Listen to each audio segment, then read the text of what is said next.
नमस्कार मंडळी, स्वागत आहे तुम्हा सर्वांचं आज पुन्हा एकदा एक नवीन व्हिडिओमध्ये। आज सॅटर्डे वीकेंडचा वार। तुम्ही सर्वांनी एपिसोड तर पाहिलाच असेल। धडके दिल बार बार म्हणत सलमान खानने एंट्री आणली। पहिले 10 मिनिटे ॲज युजल तानिया आणि तिची फेकूगिरी, अक्षरशः 15 ते 20 मिनिटं तिच्यावरती वाया घालवली, जी की नेहमी 10-15 मिनिटं सुरुवातीची तिच्यावरतीच जातात। त्याचं काय रणं रोणं धोणं फेकूगिरी चमचेगिरी ते सगळं दाखवलं जातं। मग मृदुलला झापलं। त्यानंतर नेहलने 3 चेहरे जे नकाब घालून आहेत घरामध्ये ते 3 चेहरे सांगितले। त्यामध्ये नेहलने एक चांगलं काम केलं की 3 लोकांचं तिने पूर्णपणे त्यांचा जे दोघलापण होतं, त्यांचं जे डबल फेसिंग होतं घरामध्ये ते ओपन केलं। फक्त त्यामध्ये तिने अमलचं नाव नाही घेतलं, ते एक मला कुठेतरी खटकलं। तर याच्यामध्ये पहिलं नाव तिने घेतलं तानिया मित्तल। सरळ म्हणली तानिया मित्तल घरामध्ये 100 मुखवटे घालून फिरते। अक्षरशः ती म्हणली ती हर एक स्टेपमध्ये फेक आहे, आपल्या मित्रांच्या पाठीत खंजीर खुपसते आणि काही उदाहरणंसुद्धा तिने दिली नेहलने। त्यानंतर सेकंड नाव घेतलं जिशानचं। त्यामध्ये तिने जिशानला थोडंसं ॲप्रिशिएटच केलं की चांगला प्लेअर आहे, परंतु फ्रंट फूटवरती येऊन खेळलं पाहिजे। अजून एक तिने पॉईंट पुढे आणला की तो जिशान केव्हा तरी बोललेला आहे की तानियाचं फेवर येईपर्यंत बघू, नंतर पुढचं पुढे असं काहीतरी झालं होतं, तेही तिने बोलून दाखवलं। बरेचसे मुद्दे आज नेहलने ओपन अप केले, जे ती घरात आल्यापासून जे ती बघून आली होती ते तिने काही पुढं आणलं नव्हतं। त्यानंतर नेहलने नाव घेतलं बशीर अलीचं। अमल आणि बशीरला मी फ्रेंड मानलं होतं, परंतु ह्या दोघांनी रॉंग इन्फॉर्मेशन पसरवली मी बाहेर गेल्यानंतर। खूप व्हॅलिड पॉईंट म्हणली ती की इमोशनल मॅच्युरिटी ह्या दोघांमध्ये अक्षरशः 0 आहे। कारण आज जे नेहलने मुद्दे मांडले ते अगदी योग्य मांडले। गेले 3 दिवस वाटत होते ही घरात आले आणि काय बघून आले त्याचा काय फायदा नाही, पण आज तिने ते मुद्दे पुढे आणले। त्यानंतर सलमान नेहलला बोलला की तू ते सिक्रेट रूममध्ये घेतलेलं नाव इथे नाही घेतलंस। तर त्यावेळी यांनी काही कारण दिलं आणि ऑफकोर्स आपल्या सगळ्यांना माहिती ते नाव अमलचं होतं की जेव्हा नीलम तिथे लाईव्ह बघत होती तेव्हा तिने अमलला पॉईंट आउट केलं होतं की अमल हा घराचा सगळ्यात मोठा दोघला माणूस आहे, सगळ्यात मोठा गेम जो करतो तो अमल करतोय, हे ती म्हणली होती आतमध्ये असता। त्यानंतर सलमानने फरहानला कॉंग्रॅच्युलेट केलं कॅप्टन्सीबद्दल। तिने शाहबाजला मारलेल्या कानाखालीबद्दल पण डिस्कशन झालं आणि खरंच शाहबाजच्या ठिकाणी दुसरा कोणी असता, तो तिच्या फ्रेंड सर्कलमधलाच होता, त्यामुळं ऑब्व्हियसली ते ऑफकोर्स होता की तो समजून घेऊ शकत होता, परंतु त्याच्या ठिकाणी दुसरा कोणी असता तर ह्या गोष्टीचा मुद्दा करू शकला असता। तिने तेवढ्या जोरामध्ये कानाखाली त्याला मारली होती। आणि फरहानही अशी घरामध्ये मुलगी आहे की अतिशय उद्धट वात्रट उर्मट, तुम्ही म्हणाल तेवढे शब्द कमी आहेत, कुठून शोधून आणले काय माहीत। आपण सर्वांनी बघितलं असेल परवा कुणिकावर कशा पद्धतीने मांडली आणि काय लेवलमध्ये मांडली। मला तरी पर्सनली फरहान अजिबात आवडत नाही, आणि मोरेबरोबर ही फ्रेंडशिप ठेवून मागे कशी बोलली ते आपण पाहिलंच आहे। तर एक्स कॅप्टन अभिषेकवरती आला सलमान। आता अभिषेकला विचारलं, पुढे अश्नूरकडे गेले आणि अश्नूरला विचारलं गेलं की कॅप्टन्सी कशी होती। पण इथे मला सलमान खरंच फेक वाटला, कारण सलमान काहीही बघत नाही, काही नाही, त्याला जे इन्स्ट्रक्शन दिले जातात, त्याला जे कानात सांगितलं जाते तेच तो बोलतोय असं वाटतंय। कारण स्वतः नेहल सिक्रेट रूममध्ये असताना तिने हे स्टेटमेंट दिलं होतं की गाईज अश्नूर ही काहीही करत नाही ह्या कॅप्टन्सीच्या अभिषेकच्या कॅप्टन्सीमध्ये, आणि तिचा कुठलाही हात नाही त्याच्यामध्ये, आणि ती ते लाईव्ह बघत होती। आणि सलमान त्याच पॉईंटवरती अश्नूरला झापत होता, अभिषेकला झापत होता की तू लोकांचं काय ऐकत होता, तुझं तू करायला पाहिजे होतं। लोकांचं ऐकणं हा प्रॉब्लेम असू शकत नाही, तुम्ही डिसिजन काय घेताय हा प्रॉब्लेम असू शकतो। लोकांचं ऐकून जे तुम्ही मनाचं आहे ते डिसिजन तुम्ही घेऊ शकता। आणि अभिषेक तेच सांगत होता की मैं सबकी सुन रहा था बट मेरे मन की कर रहा था, पर सलमान सुने तभी ना, सलमान तो अपनी टीम की सुनेगा, जो उनको चाहिए वही लोग वो वही सलमान से बुलाएंगे, यही चल रहा है अभी। सलमानला वेळ नाही आहे एपिसोड्स बघायला, तो जे सांगितलं जातं तेच बोलतोय। एवढंच जर कॅप्टन्सीबद्दल सलमानला पॉईंट आउट करायचं होतं तर अमलच्या कॅप्टन्सीच्या वेळी काय झोपला होता का?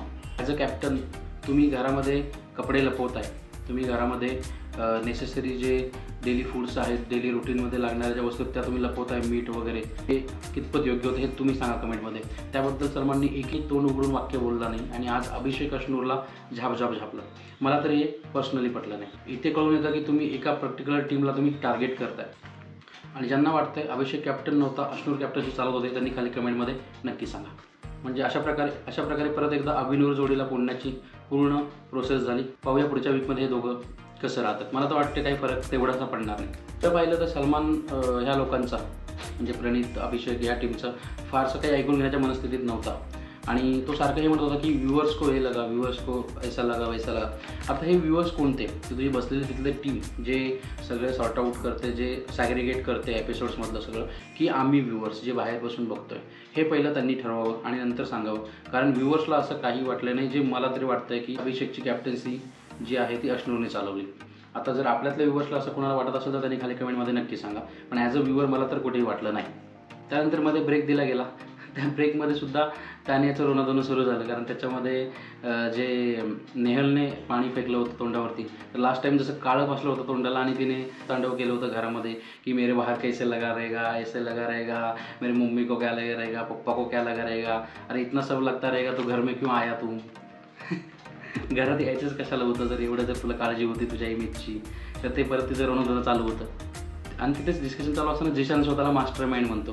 काय मास्टर माइंडने केले काय माहिती, तिथं झोपात काढत असतो सोफ्यावरती आणि त्या कामवाली बाईने, सॉरी काय नाही नाव तिचं, कामवाली बाईने घरात ना नाही आहे ती, काय तिचं नाव, ते नावीने मला आठवते, तिला आज सगळ्यात आधी सेव्ह केलं गेलं एपिसोड संपताना, त्याच्यावरती आपण शेवटला बोलू. तर हा तो जिशान मास्टर माइंड. तुम्हाला वाटतं का मास्टर माइंड? कमेंटमध्ये सांगा. त्यानंतर सलमानने मोर्चा आवेशकडे वळवला. तर त्यांनी तो प्रणीतचा जो मुद्दा होता जाजूवाला, तर त्यांनी आवेशला विचारलं, जेव्हा प्रणीतला बोललं जात होतं तेव्हा तू का नाही बोलला? तू जाऊन प्रणीतला चुगली केली आणि मग प्रणीतला आतमध्ये यायला सांगितलं, तर तू असं का केलं? तू जेव्हा बोललं जात होतं तेच पॉईंट आउट का नाही केलंस? आणि प्रणीतला सलमानने ॲप्रिशिएट केलं. नाही, करणं भागच होतं, कारण मार्केटमध्ये हाईपच तेवढी झाली होती जे काही बोललं गेलं, आणि ती होणारच. प्रणीतच्या पाठीशी आम्ही सगळे आहोत, आम्ही सगळे महाराष्ट्रातले जनता प्रणीतच्या पाठीशी आहोत. आमचा एकच माणूस आतमध्ये आणि आम्ही त्याला सपोर्ट करणार. त्याला म्हणे सिच्युएशन चांगली हँडल केलीस, फक्त पुढच्या वेळेस माझ्यावर जोक करताना बिलो द बेड जाऊ नकोस, पण ते थोडंसं मजाकमध्येच बोलला तो. प्रकारे आवेश आणि प्रणीतला बोलताना सलमान मला असं वाटत होतं की ते जे जाजू प्रकरण होतं ते एवढं काही फारसं मोठं नव्हतं जे तेवढं तुम्ही वाढवलं, आणि एक प्रकारे ते सारवासारव करताना मला सलमान वाटत होता त्याने असंही दाखवून दिलं की झालं ते चांगलं पण नाही झालं आणि ते काही एवढं काही मोठं पण नव्हतं. आजच्या एपिसोडची सगळ्यात बेस्ट पार्ट म्हणजे गौहर खानची एंट्री. गौहर खान एवढी जेन्युइन वाटली ना मला एपिसोडमध्ये, म्हणजे जे आजपर्यंत सलमानने करणं अपेक्षित होतं, जे सलमानने करायला पाहिजे होतं ते सगळं आज गौहर खान करून गेले, गौहर खान बोलून गेले. सुरुवातीला गौहर खानने थोडं आवेशला प्रोत्साहित केलं, त्याला थोडंसं काही सजेशन्स दिले. गौहर खान ते हवा में गालेवाला मुद्दा पण ती बोलली, जे की ते आम्हाला नाही का हा हवा में गाले द्या, हवा में गाले द्या, ती म्हटली तू हवामध्ये गाले देतोस पण बाहेर हे लोक ऐकतात, बाहेर लोक बघतात. अमलची पूर्ण पोलकल केली तिने, म्हणजे 4-5 मुद्दे तिने अक्षरशः बरोबर काढले. त्यामध्ये पहिला मुद्दा होता की ते फेक फॉलोअर्सवाला, तो आवेशला बोलला होता. त्यानंतर ते काहीतरी रेव्हेन्यूवाला पण होता, 20 लाख 25 लाख वॉटेवर जे काय होतं ते. तर ती म्हणली की ते जर फेक ते फॉलोअर्स जर तू दिले होते तर मग फेक होते, तर तू काय त्याला फुकट पैसे देत होतास का? गौहर म्हणली तू सुद्धा बॅकफुटवरच खेळतोस. आणि मी तिसऱ्या आठवड्यापासून आम्हाला दोगला म्हणतोय, डबल फेस म्हणतोय. आणि खरंच मला बरं वाटलं की माझं ऑब्झर्वेशन बरोबर होतं की खानसुद्धा येऊन त्याला तेच म्हणलं की घरामध्ये सगळ्यात मोठा दोगला माणूस तू आहेस. आणि खरंच सगळ्यात मोठा दोगला माणूस तो आहे. तुम्ही ऑब्झर्व करा, आम्हाला एकाशी एक बोलतो, दुसऱ्याशी दुसरं बोलतो, आणि ज्याला कुणाला काही मागच्या मागे त्याने बोललं असेल त्याच्या तोंडासमोर त्याला ॲक्सेप्ट करायची त्याच्यामध्ये ताकद नाही, दम नाही. त्यानंतर मग गौहर खानने तोही मुद्दा काढला, go back to your village, जे बशीर म्हटला होता. आणि खरंच खूप छान वाटलं की गौहर खानने एवढे सगळे मुद्दे काढले की जे सलमानने बोलले पाहिजे होते. आणि टू विलेजवाला जे बशीर बोलला होता, अरे बशीर तू स्वतः तिकडून हैदराबादवरून आमच्या इथे आलायस, मुंबईमध्ये आलायस, लोणावळ्याला राहतोस.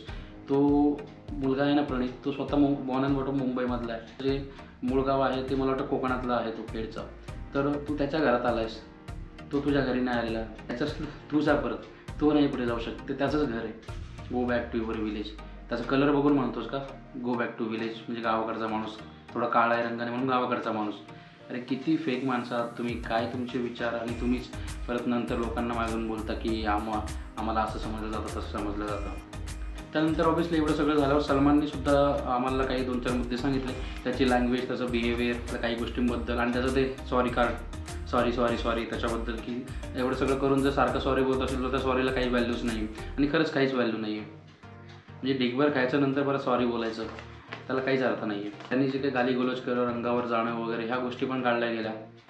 बशीरला बोललं गेलं, कारण बशीर घरात बरंच काही तोही बोलतो, शिव्या देतो कोणाच्या कलरबद्दल, याच्याबद्दल. त्यावेळी प्रणीत अक्षरशः रडत होता, आणि मनातून खूप त्याला बघून असं कसं तरी झालं. म्हणजे प्रणीत जेन्युइनली रडत होता, ॲक्टिंग नव्हती ती.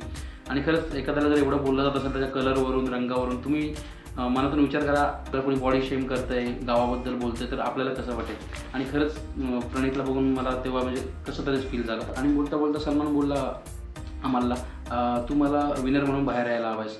म्हणजे मला तर असं कुठेतरी वाटतं की आम्हाला हा एक ठरवलेला कंटेस्टंट आहे की जो एक विनर म्हणून बाहेर यायला पाहिजे. असं एक त्याप्रमाणेच ओव्हरऑल सगळ्या गोष्टी होत आहेत, बोलल्या जातात, केल्या जात आहेत. स्क्रिप्टेड ऑब्व्हियसली ॲज ऑलवेज सगळं काही आहे, जे की स्क्रिप्टेड लोकांचं काही देणे घेणे नाही. लोक आहेत फक्त बघायला, शिव्या द्यायला आणि वोटिंग करायला. बाकी बाहेर कोण येणार ते मेकर्सच ठरवणार.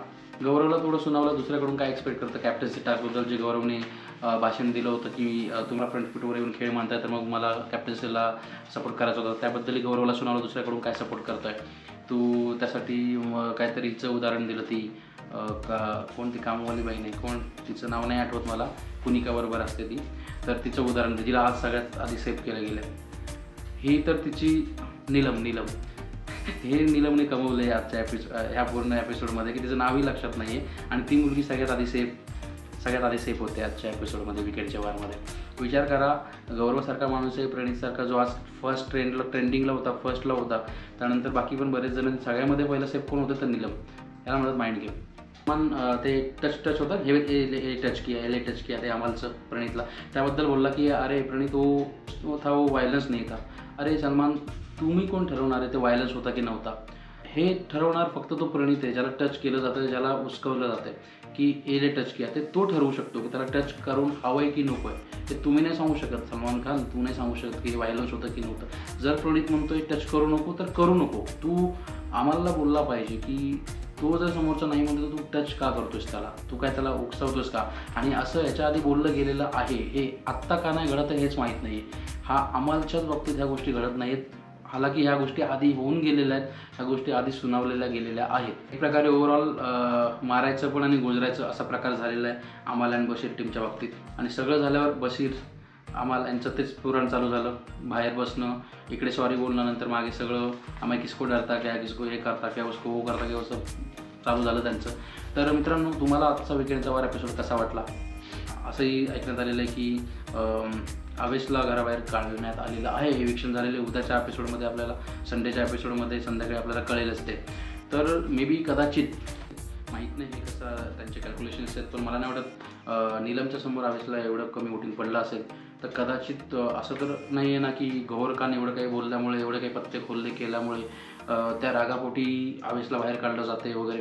तुमचं मत काय आहे कमेंटमध्ये नक्की सांगा. आजचा विकेंडचा वार कसा वाटला? सलमानने जे केलं खूप चांगलं होतं की नाही, ओके होतं, एवढं काही भारी नव्हतं? कमेंट करून नक्की सांगा.